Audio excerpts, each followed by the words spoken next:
All right, so we're hanging out after a workout, and we're kind of talking about getting your hips to be more dominant or less non-dominant, whichever way you look at it. So when we do lunges or anything that's unilateral, you're going to find that one side's going to be stronger than the other. So one of our favorite ways to remember this guy where you kick your hip back. One of our favorite ways to get your non-dominant side to turn on is what Mike's demoing right here. Is we know his right hip is non-dominant, which a lot of right-handed people, and we're not going to throw a blanket out there and say that you're all this way, but what's that? Lefty. You're a lefty. Yeah.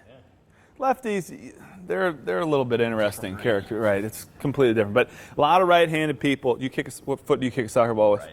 So if you kick a soccer ball with your right foot, chances are you're going to be left hip dominant, because that's the leg you'd plant on.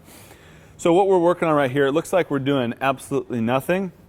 But passively, what we're trying to do is jam Mike's hip capsule back into the socket, and basically, we're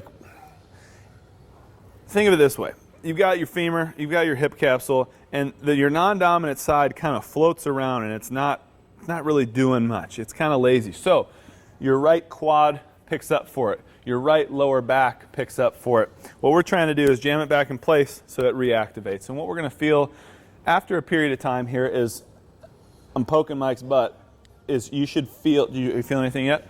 You should feel a burning sensation. What do you say? Burn. It's like a burning sensation at the top of your hips. So what we want to do is to get set up in this, you start with both knees on the ground. Okay? Pretend like you're holding a tray of water or a tray of something, whatever is in your vessel, and you kick the dominant leg back. So he's going to kick his left leg back. He's going to stay level. He's got that toe on the ground, just hanging out. And what we're trying to do here is activate this basically the right glute. If you feel like your right butt is on fire, or whichever your non-dominant one is.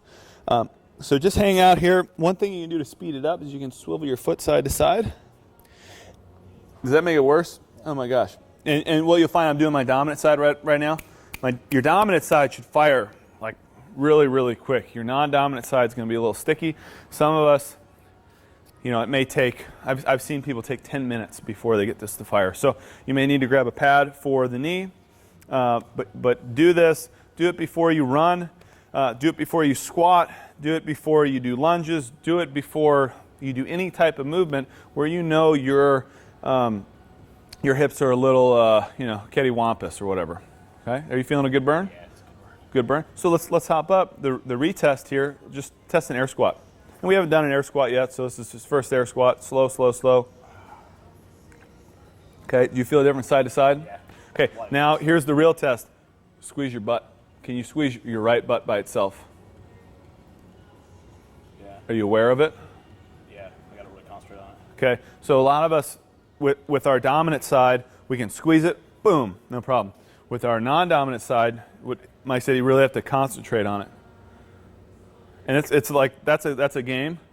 But from Danny Laughlin from Laughlin Performance showed me that one. It's really, really silly. But literally, just sit here. Make sure no one sees you because it's kind of weird.